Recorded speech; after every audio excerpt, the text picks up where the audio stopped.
brand new 2021 Harley Lowrider S, still in break-in.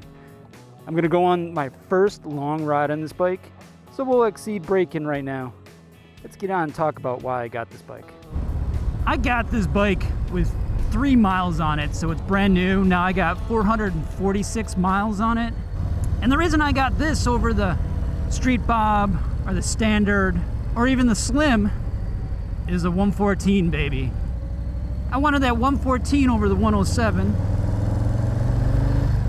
even though I haven't really been able to take advantage of it in break-in. Hopefully I'll be able to do that soon. About another 54 miles.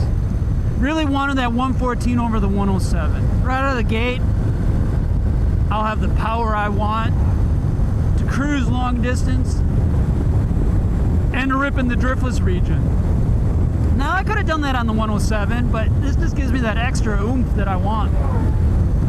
The other reason is it's got that Harley classic look, that 1980s club style. It's a beautiful bike, it really is.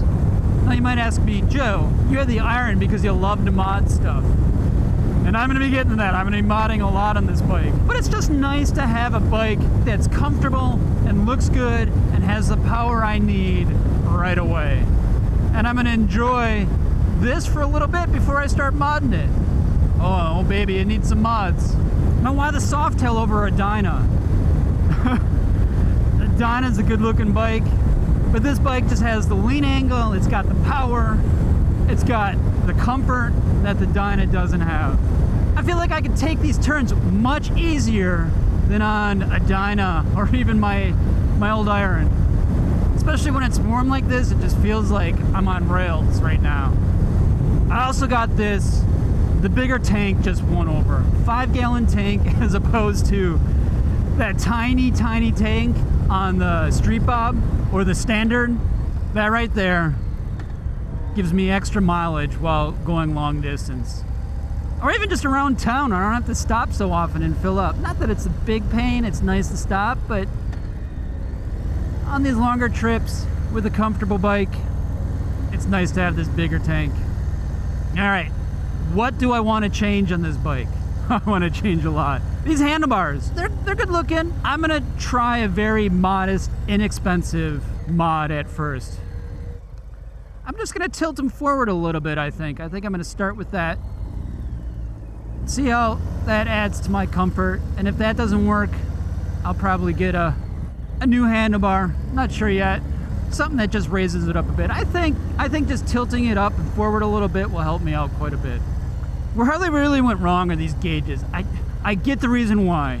The old school look, the split tank, the way they used to manufacture the tanks, they'd have them split. That's why they have these two covers here with the fake one on the left. But man, it is impossible to look at the gauges while you're riding. I gotta be looking at my lap to see them. I know this camera angle suggests otherwise. That's just because it's way below my sight level. It's on my chin. And it's cool and all, but it'd be better to be able to see the gauges. So one mod I'd like to do is put them up here.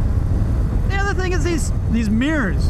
What's wrong with the Harley? I am not a big guy at all. I'm just shy of 5'10" on a good day. And all I could see in these mirrors are my damn shoulders. To be able to look behind me, I gotta bring in my shoulder to be able to see the cars behind me. It seems a little ridiculous. I wish these mirrors were a little bigger. What are you guys doing with these mirrors? For my Iron, I flipped them. But that was all right, but this tank's a little bit bigger. So it just seems to me that these mirrors would be hitting the tank. The Iron had a smaller tank, so it didn't happen with the Iron, so it made sense, but I don't know if it makes sense in this bike. The other thing is that license plate. That just sticks out like a sore thumb. I know there's some really good mods out there to make the license plate look a little better. Let me hear your best suggestions in the comments. And if you're hearing some wind right now, I need something other than this tiny little fairing on front. I've seen some really good windshields out there. Tell me what I should put on this bike. What would look good? What would protect me from the wind? It's not terrible. I'm used to riding without a windshield on the Iron. But for long distance rides, I need something a little different. What I'd like to do is take this thing off and ride without anything on front, just to see if this tiny thing actually does anything. I know I hear a lot of guys say that it doesn't do anything, but this is from guys who've never taken it off and never ridden without it. So I'd like to just test that out, take it off and ride without it. All right, guys, let me know what you're riding. Let me know what you think of the Lowrider S. Ride safe out there and keep your wheels rolling the right direction. I'll see you in the next video.